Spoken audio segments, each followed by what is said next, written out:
and you've obviously left quite a lot of the senior players at home. You could just explain the reasoning behind that and how it's like to give some younger or fringe players a chance to prove themselves tomorrow. Yeah. They don't need to prove themselves. We know what the quality is for the players that we're going to play tomorrow. But I think we are playing, like all the teams in Europe, many games.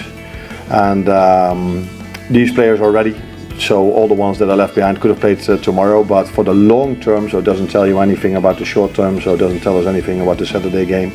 But for the long term, if you look back at our season, it's been almost every time after 3 or 4 or 5 weeks, we gave them the break during the week when it was a League Cup or an FA Cup. If there was a moment for them to get some freshness back, we've always done that.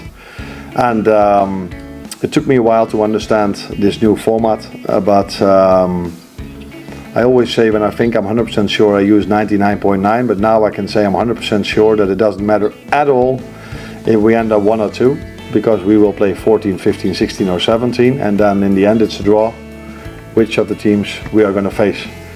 So this is a game for us, because we're now number 1 or 2, we cannot drop to number 3.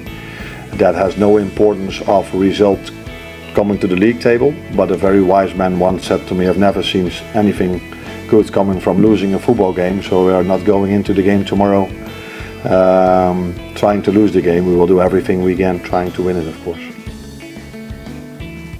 And second thing is, because that was part of the story, that because we mainly start with 13, 14 players that have shared most of the playing time, the ones that haven't played a lot, it's very useful for them to have 90 minutes, because if we do get into injury problems, these players will have a bit of game rhythm then as well.